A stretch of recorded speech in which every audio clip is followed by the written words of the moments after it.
Bonjour à tous, ici Josh Wagner, et voici la version courte de L'île était une adaptation sur les nouvelles aventures d'Aladin. Et cette version courte enlève la partie scénario et la critique au détail pour garder la présentation du contenu du film et la conclusion, ainsi que faire un résumé du film. Bon visionnage. Bonjour à tous, ici Josh Wagner, et le film d'aujourd'hui a 3 particularités que les autres films que j'ai traités jusque-là n'ont pas. Premièrement, c'est une sombre merde. Si les 2 derniers films que j'avais traités ne sont pas de bons films, ce sont des chefs-d'œuvre comparés aux films que nous allons voir aujourd'hui. La deuxième particularité, j'y reviendrai. Ce film est adapté d'Aladin ou La Lampe Merveilleuse, un conte qui ne fait pas partie des manuscrits originaux du recueil des Mille et une Nuits, mais y a été ajouté tardivement, comme Sinbad le marin et Ali Baba et les 40 voleurs.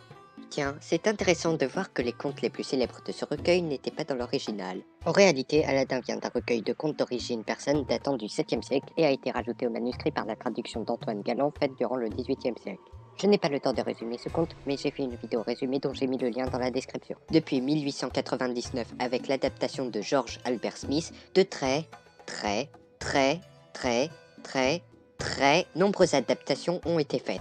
Je n'ai pas le temps de parler de chacune d'elles, donc si vous voulez en savoir plus, rendez-vous dans la description. Et deuxième particularité de ce film, c'est le seul dessin que j'aurais traité jusque-là, pour lequel il n'y a pas eu de polémique débile ou non, sur le manque de fidélité à l'œuvre originelle. Vous n'avez pas fait de Nakissa un trap. Oui, c'est inutile parce qu'il n'y a pas sa mère, mais voilà. Vous avez coupé un demi-chapitre. C'est même pas le même pays. Vous avez osé ajouter des trucs. Je vois pas le problème. Même pas le fait qu'ils aient fait du magicien un homosexuel, qu'ils aient totalement coupé le passage avec le frère du magicien, qu'ils fassent se dérouler le film dans carrément un autre pays que dans le livre, et qu'ils ajoutent des choses... non. Pourquoi fallait-il que le seul de cette saison à ne pas avoir de polémique débile sur ce point-là soit celui-là? Bon, cette intro est déjà trop longue, donc parlons des nouvelles aventures d'Aladin. Dave Cohen, le scénariste de Fiston et Love Addict, avait écrit le projet du film une dizaine d'années avant de proposer à Arthur Pensaquin, qui n'avait pas réalisé de film avant celui-ci, de le réaliser. Financé par Pathé, Canal+, et M6, le film avait un budget de 15 millions d'euros. Le tournage, qui dura 2 mois et demi, fut difficile à cause de la chaleur du lieu de tournage et des tempêtes de sable. Le film sortit finalement le 14 octobre 2015 et fit 31 millions de dollars au box-office. Ce succès est-il mérité? Non. Pourquoi? C'est ce que nous allons voir.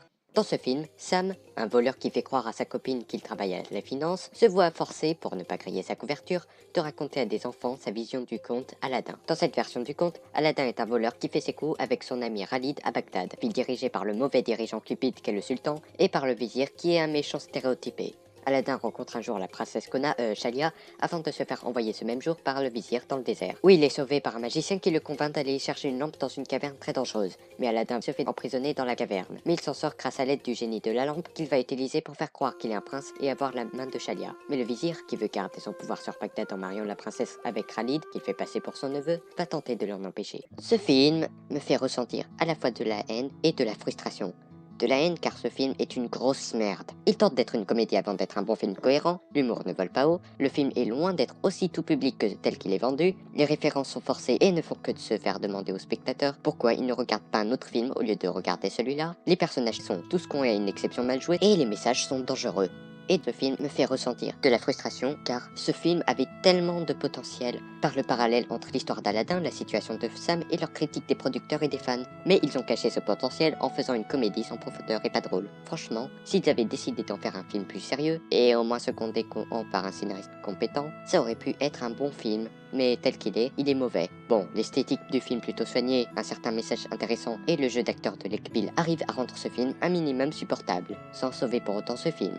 Et au niveau de l'adaptation, d'un côté la trame du conte est bien adaptée à un format de film, ils ont même bien adapté spirituellement les Mille et une Nuits, en faisant raconter l'histoire aux enfants par Sam comme Sherazade le conte au sultan, et en adaptant les enjeux. Mais d'un autre, le film n'est pas adapté à son public cible et aux mœurs actuelles, et cette trame a sûrement été aussi bien adaptée car avant ça, il y a eu plein d'autres adaptations pour montrer comment on fait un film sur Aladdin, et qui ont fait un bien meilleur film, donc je ne peux pas féliciter le film sur ce point-là. Bref, un film que je vous déconseille, surtout si vous comptez le voir avec un enfant. Suite à son succès, en 2018 est sortie une suite nommée Aladdin 2. Ah putain, vous avez sérieusement osé faire cette blague de merde dans ce titre? Et comme les suites de films déjà critiquées dans cette saison de cette émission, je traiterai de cette suite dans un futur Il était une adaptation. If you are an atlas one, you think only to yourself and your English level is really bad.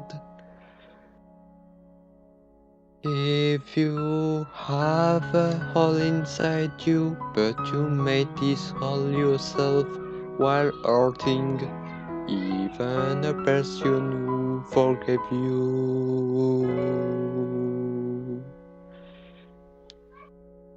you deserve to